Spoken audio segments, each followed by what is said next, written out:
Ezekiel Chapter 31, starting a new chapter this week.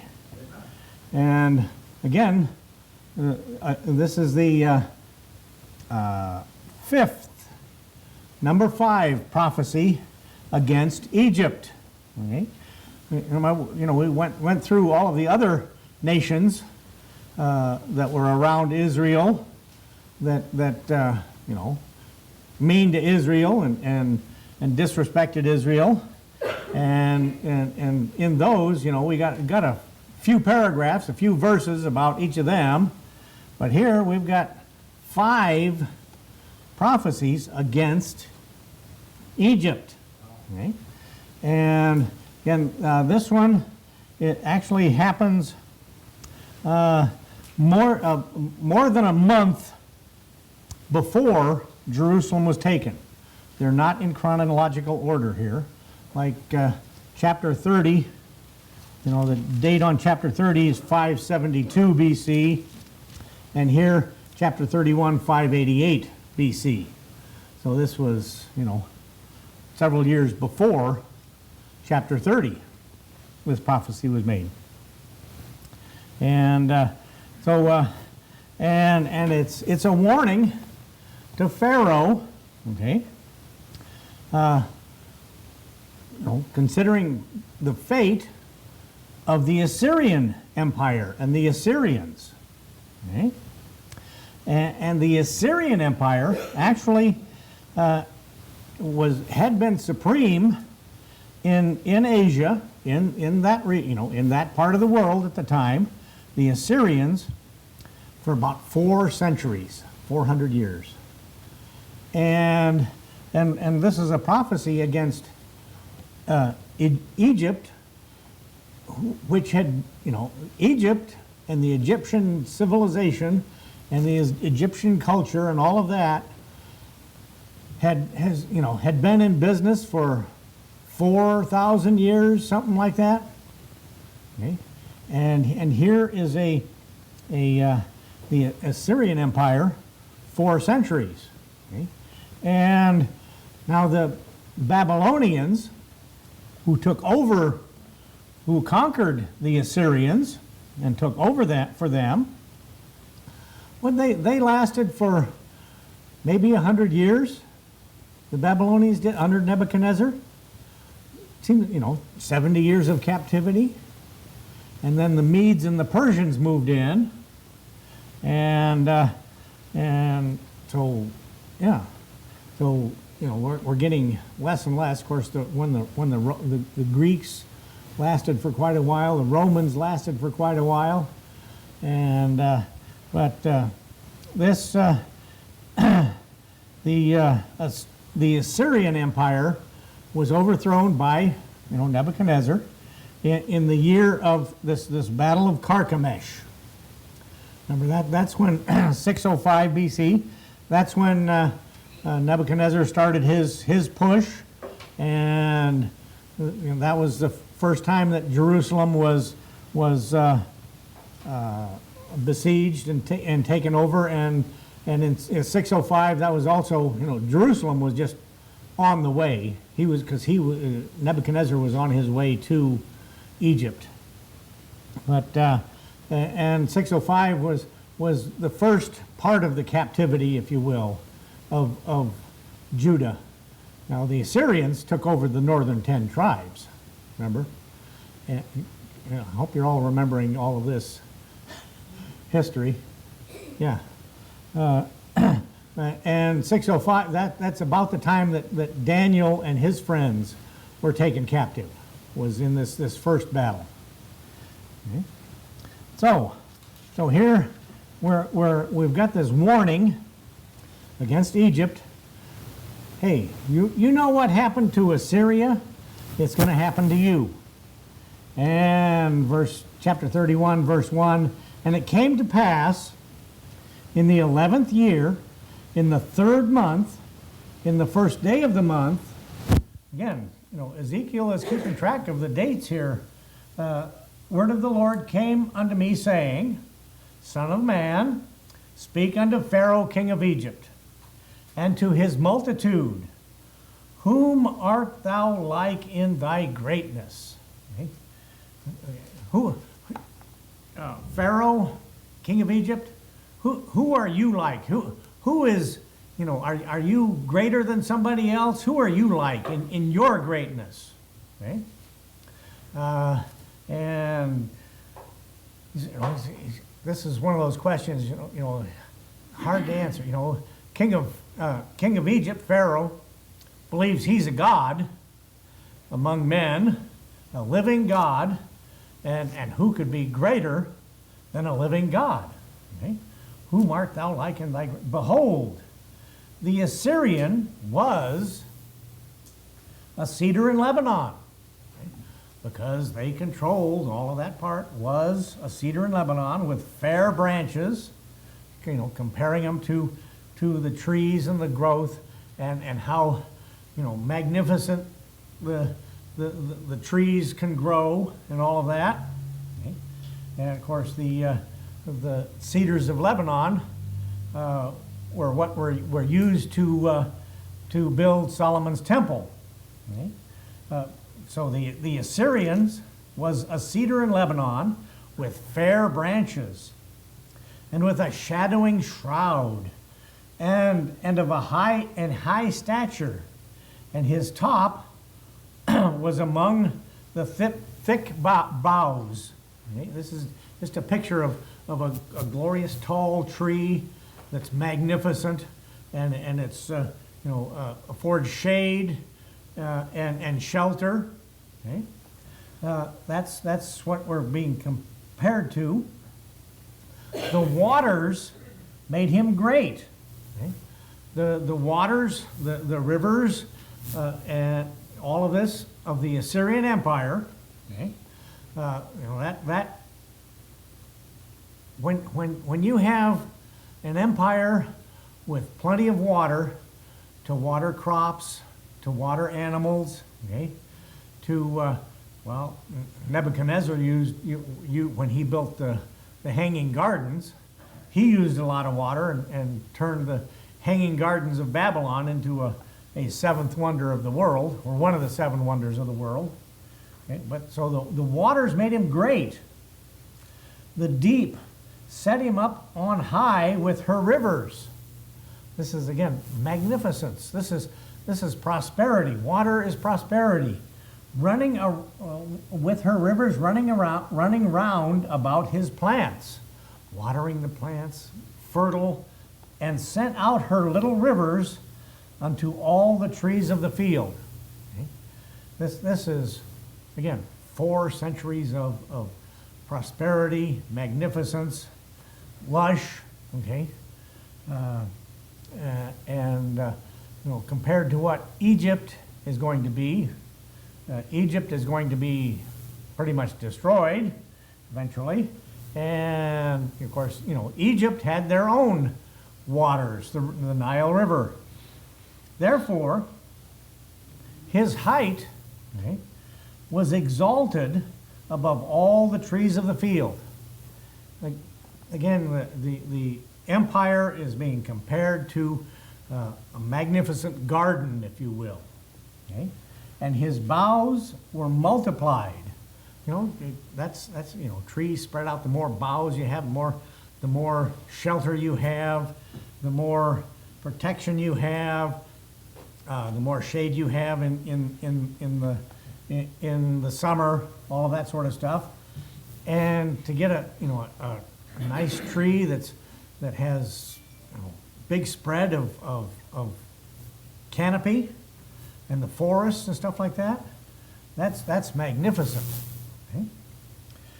Boughs were multiplied, and his branches became long because of the multitude of waters when he shot forth. Okay? And all the fowls of heaven made their nests in his boughs. This would refer to all of the other nations that the Assyrian Empire had conquered. Okay? And under his branches did all the beasts of the field bring forth their young. Okay? And under his shadow dwelt all great nations.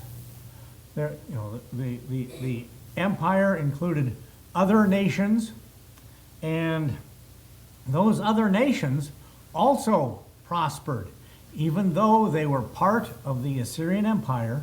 Okay? Remember, Tyrus over there on the coast, the trading center, okay? They prospered because of the Assyrian Empire. You know, all these nations, they prospered.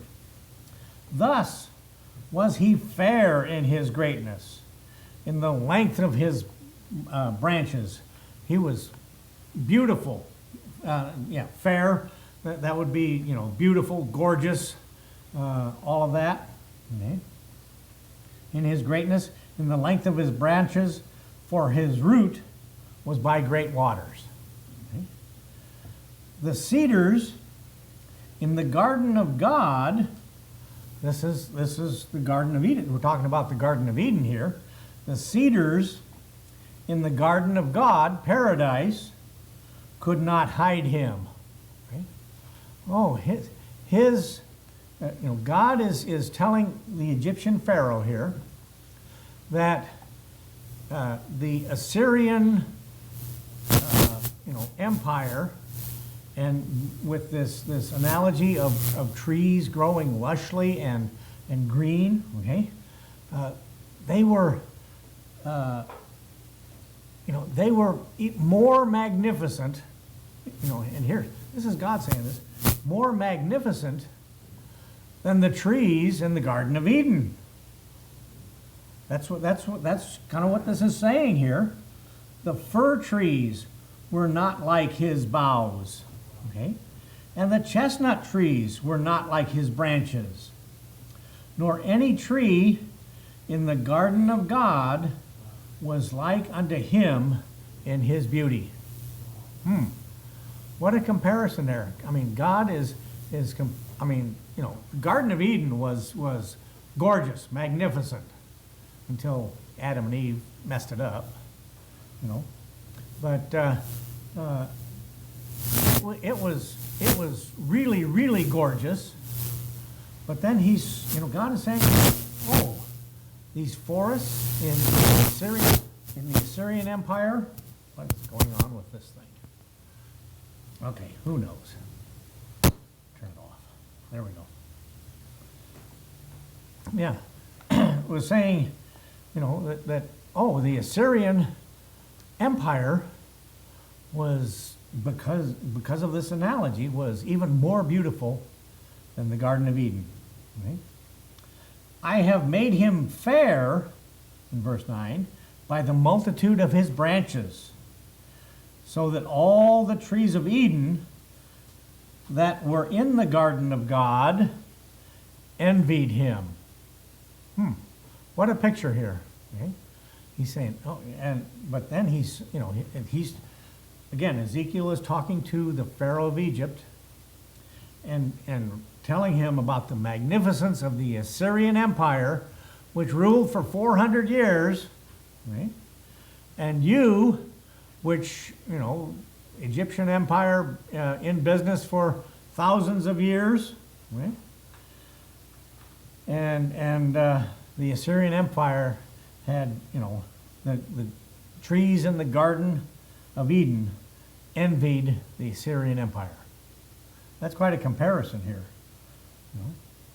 Therefore, thus saith the Lord God, because thou hast lifted up thyself in height, okay, you get, this is all a matter of, pride and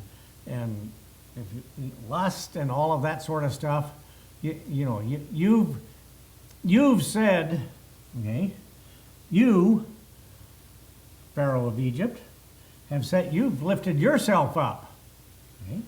You're claiming to be a god, because thou hast lifted up thyself in height, and he hath shot up his top among the thick boughs, and his heart is lifted up in his height.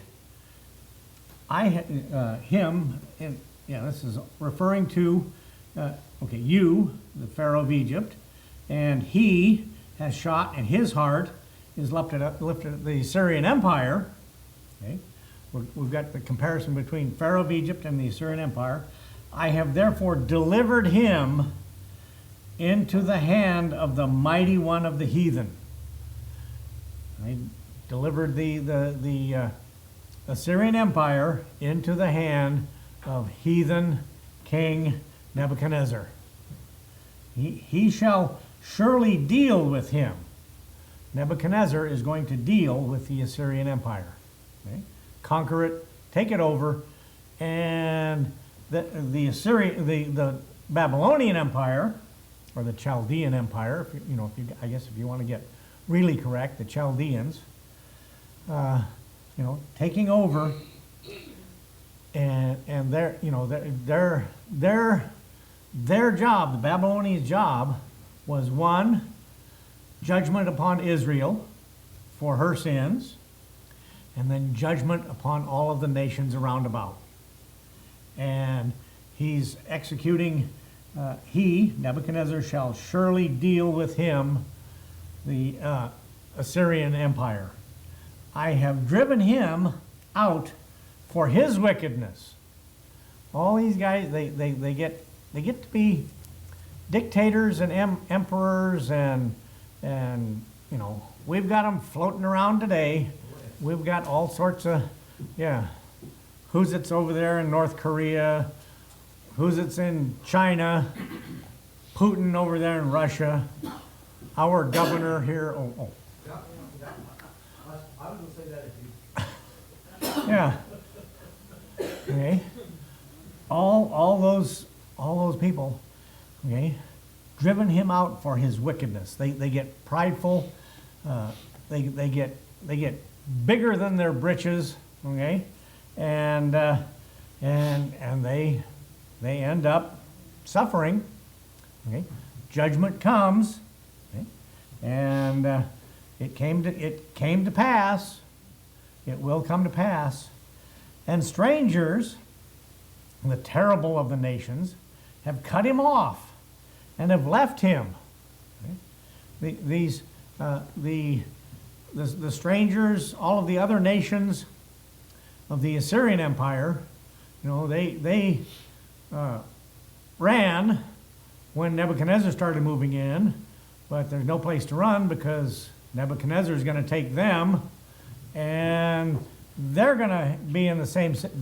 They're just trading dictators, trading emperors, trading, if you will, gods. Maybe Nebuchadnezzar will be better than whoever was in the Assyrian Empire, and then you find out, no, he's not. He's just the same. Cut him off and have left him. Upon the mountains and in all the valleys, his branches are fallen. Okay? All those gorgeous trees that were helping the Assyrian Empire, they're fallen, and his boughs are broken by all the rivers of the land. And this would be kind of a picture of what happens. You get a flood or a storm, okay? And all those gorgeous trees go bye-bye when the waters flow over them and the winds blow and all of that sort of stuff. And all the people of the earth are gone down from his shadow and have left him. They've left, okay, the emperor of the Assyrian Empire. I'll have to look on my chart to figure out who was the Assyrian king at the time of the Battle of Carchemish. Can't remember. Okay. Homework assignment. Emperor of the Assyrian Empire in 605 BC when Nebuchadnezzar took over.